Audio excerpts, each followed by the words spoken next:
Welcome to VibesWorkshop.com. In this lesson, I wanted to talk about chords and just some ways to study them. This site is close to 15 years old, I think. And I remember in the early days, and if you go back to the early videos, it's pretty funny because I have black hair. So maybe this site made me gray. But anyway, I talk about open-close voicings. There's plenty of lessons on the site talking about open and closed voicings. I think that sometimes students can't do it. You know, it's I don't know what, too methodical or something. I really loved it. Open and closed voicings is taking any four-note voicing, closing and opening it,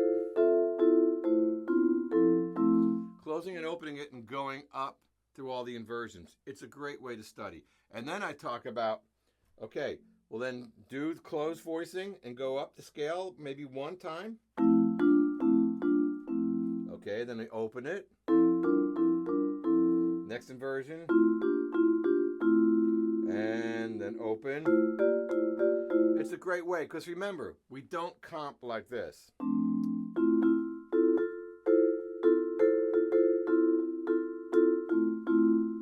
We don't comp like that.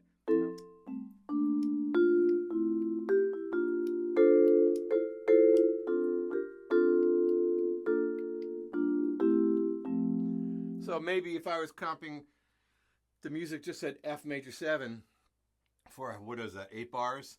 Maybe I'd do something like that. I mean, maybe I would just go, I doubt I don't see how I would stay on just the chord. Anyway, the point is that I always say chords move through the scale. So if I'm going to move this major chord and move it up and down a little bit, just like if I was soloing, I might go, well, why can't I go with my chords, right?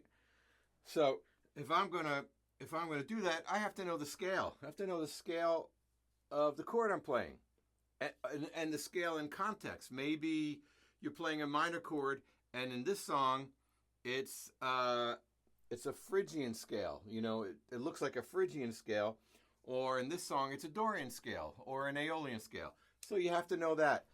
But if you don't want to do my methodical open-close voicing, which I think is great, then what you need to do is just find voicings you like and move them up a little bit. And I always tell students, like, let's see, I'm going to find a voicing that I'm cool with. I like this. I like that because the 7th is on the bottom. So what I could do is I could practice like this. If that was hard for me, then I would just take the left hand. Okay, the right hand. And then I could put them together. You know, I can think about just a left hand. What if...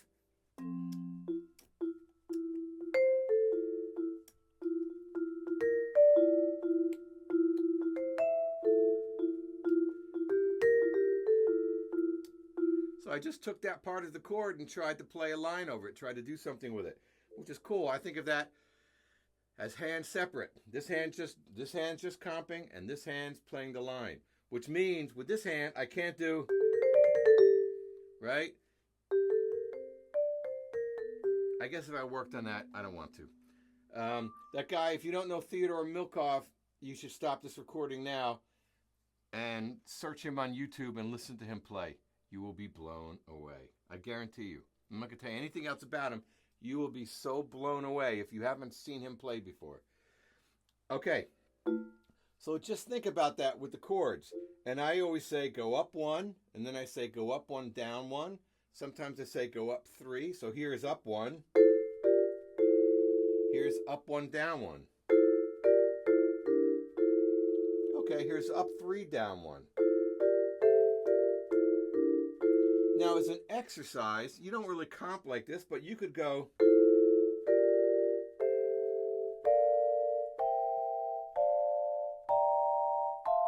You could do that. You could just go up the scale and come down the scale. It's easy with major scales. But what happens what happens when you do that? It gets weird and it gets difficult, and I don't think we do that the same way we do it with a major chord. But still, if I do this, it's going to be an altered scale. So if I go, I can just this hand. Oh, what did I do wrong here? Oh.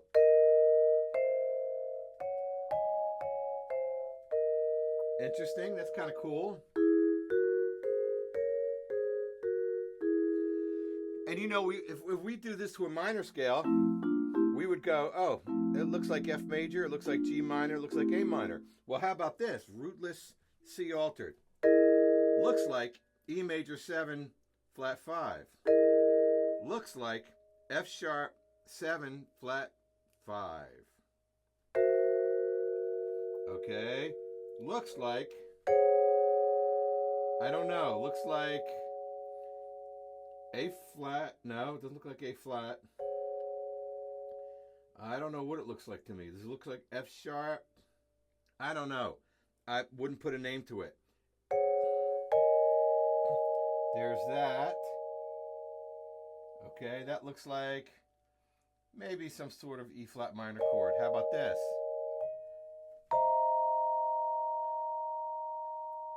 It gets crazy.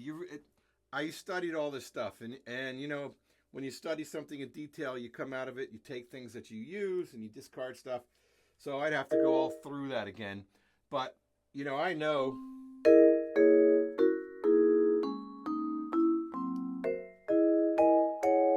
I can move around an altered chord. So think about that with chords. It's kind of a nice study. The best way to do it, you can do it open position where you sit at a piano. You can do closed position, bass note. That's really cool to go up the scale and hear the bass note. You can do bass note and then open voicing with two hands. So you can do it, but study this on the piano as much or if not more than you study it on the vibes. It'll really help you. All right, hope that was helpful.